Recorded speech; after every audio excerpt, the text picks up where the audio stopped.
धाराशिव तालुक्यातील सारोळा गावाजवळ बसची स्टेरिंग तुटली, बस थेट खड्ड्यात, सर्व प्रवासी सुखरूप।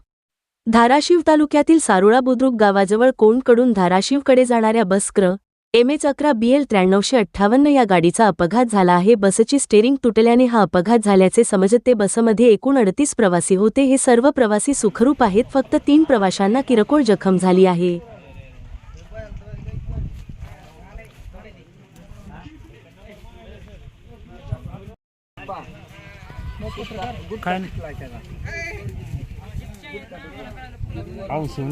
पत्रकार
गाडीची पेटी घेऊन